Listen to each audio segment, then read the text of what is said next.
All right, man. So let's go ahead and move on to the next topic. BLAQQ Scale. What you got for us, man? What's up, y'all? Possibly some good news for Xbox. Yes. So Xbox owners can get ready to rub them hands like Birdman. You know what I'm saying? Might be something hot coming in, So basically, there are rumors going around that Helldivers 2 will be coming to Xbox.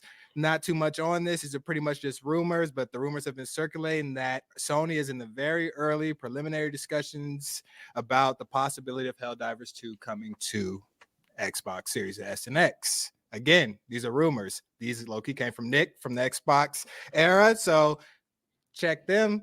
I'm just a messenger. So not too much else on that. It's really just rumors at this point, but I just want initial thoughts. And is this a significant move for Sony? Cog, I'll start with you. Yeah, it'd be interesting because what is it? Arrowhead, second party, look, Helldivers, I'm actually very proud of Helldivers on PlayStation because for me, I've always tried to tell my Last Stand media community. I know they like their hashtag just ones, and I love them too.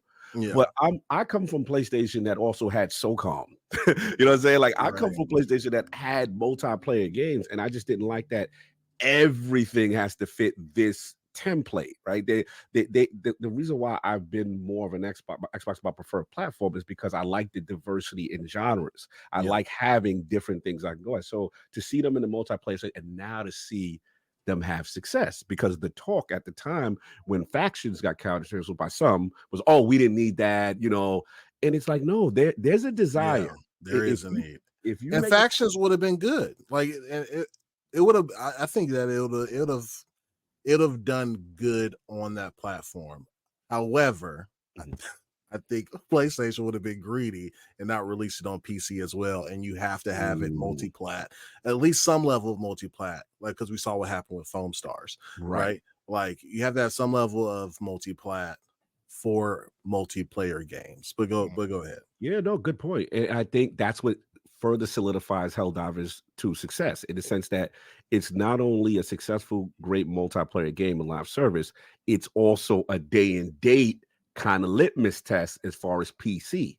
So if you now do this, you don't miss the zeitgeist. You get the most engaged. This thing is going toe to toe with like Call of Duty and all the heavyweights, right? So to see this level of success is going to now resonate in Sony's mind. Maybe we should not be staggering these PC releases if we're trying to maximize revenue. And obviously they're a second party. Phil Spencer has been very verbal, like surprisingly verbal with this title. That I thought was interesting. You always got to pay attention to Phil. He's like when put something on his, the shelf in the back. He's the kind of stuff to kind of speak things. I thought it was very interesting. Why is he talking about Helldivers and why it's a mistake and it needs to be there? So look, shout out to Special Nick. I haven't heard anything specifically, but listen, if it did come, that would be huge. Because we know.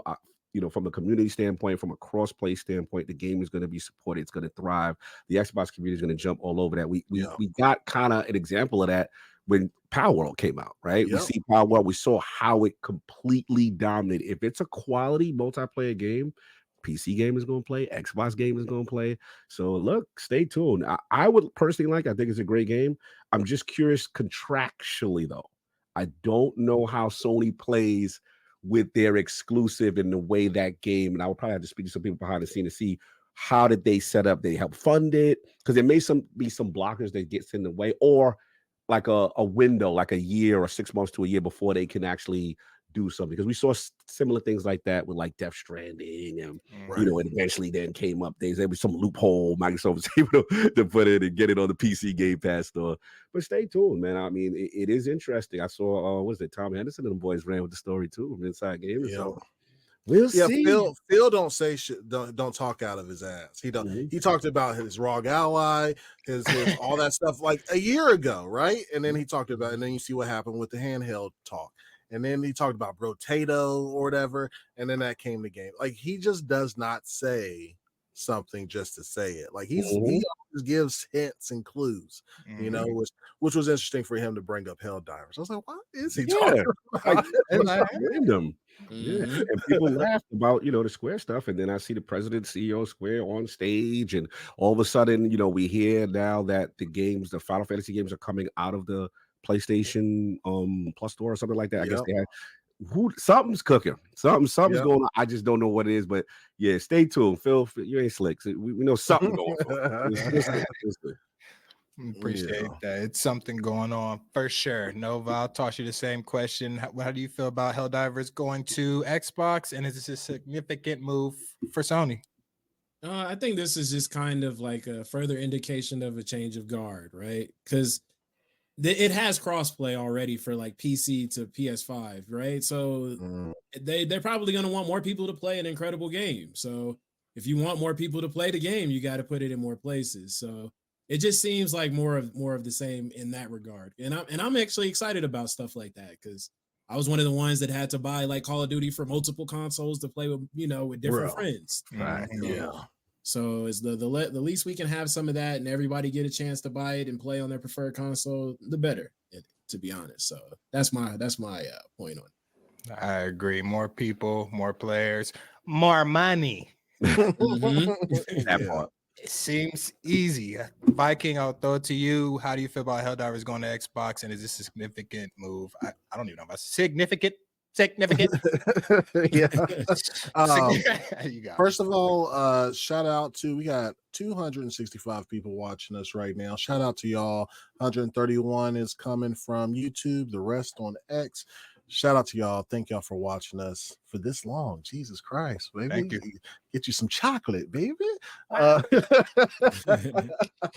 if y'all can, man, hit that like button. If y'all really like what we putting down, hit the subscribe. I know it's tough, guys. I know it's hard, but it's hit that sub button, baby.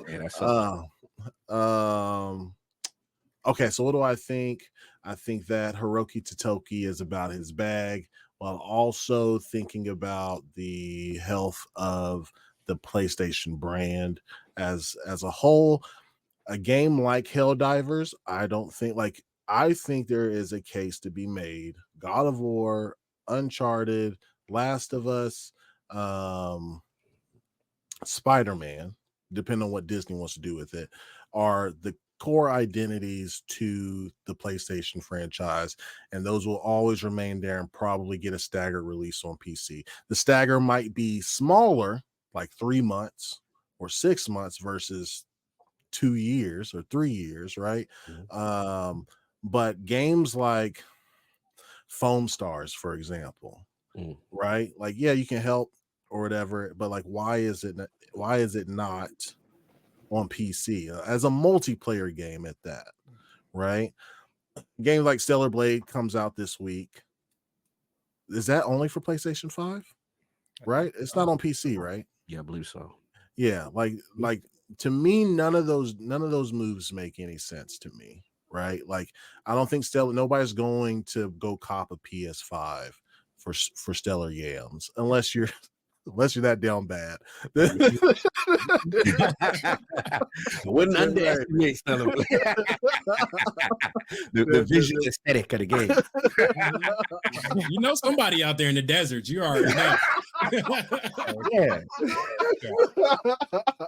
Can't be that down bad. But yeah, there's some games that make sense. Helldivers is one of those cases, man. If I know it's legacy for Destiny to be on all platforms, right? But it's the same case. Destiny 3 is going to release everywhere, right? Even though they're owned by PlayStation now, to some degree. They are owned by PlayStation. They just, they got seats at the board or whatever, pretty much. But the Helldivers is no different, in my opinion. It's multiplayer. They can do what they want to with it, but I think in the eyes of Hiroki Totoki, he's like, why? I'm looking at the numbers. Why is this not everywhere? Because even if PlayStation has 50, 60 million claimed sold, right? and let's say Xbox only had 30, 20, let's say they just had 25 million sold. That is still 25 million customers that you can sell to. That is leaving a lot of money on the table on a platform that is known for playing shooters. Yeah. You know what I mean? So that's just what I think about it. I have a PC, so I've already played Helldivers. I can play it. So it doesn't really do anything for me, but just looking at the business portion of it, it makes sense for them to move it. For sure. Yeah. I agree. It's gonna boom off. The thing is about Helldivers that it's such an Xbox game. Like that is it not? I just feel like it's just such an Xbox. I feel like that just looks like an Xbox game. Yeah, like some ODST type energy. Right. Yeah. So I think it's gonna do well for sure. It's doing well. It's gonna keep doing well. It's a good game. If they keep updating, it's gonna just get better from here. So yeah, appreciate y'all. That's all I got on that. That's it. All right, man. Would you scale? I think what makes Helldivers interesting is the game master portion that they have with it. Like they can mess. I think this month, aren't they just messing with the comms? I think I heard something like the game master of the game is just one dude that can, we're gonna put Amatrons here and do this and that, right? But like I think that's it. I think it's this month they're doing, or next month they're going to be messing with people's comms, so people won't be able to communicate as effectively or whatever, right? But then he can on a whim change some code up and just this is what you got to deal with, bro. Deal with for democracy. The fire concept is a definite fight. They got one on that one for sure. They did, man. That's what they did with the flying bugs. Like that wasn't in the game initially, and it just came out. And people are like, "Are the bugs flying now?" Like stuff like that is like, I love stuff like that. It's like just sneak updates. Yeah, as long as the game master has like a good head on his shoulders, right, and don't go too crazy, you know what I mean? Because I don't know if any of y'all. Cog, I don't know if you've ever played D&D, but your dungeon master can go a little off. You can go a little crazy sometimes. So. Go dead sometimes. Indeed, bro. All right, man. So we'll go ahead and let's move on to my topic, man. We're going to talk a little bit about Embracer. And then, Splendiferous, I see you, baby. What's up, man? Spartan 661. We got Sappho. I saw Jonas in here too, man. My Norwegian brother. I saw him in here. TSWS Gaming's in the house. My man, he's solo in the building. I see you, dog. Shout out to y'all. Ninja Squirrel, what's up? Chris Coleman, what's good? Chris Coleman had, most people don't buy a system for one game, but the collection of games that incentivizes. So like I'm going to kind of disagree there.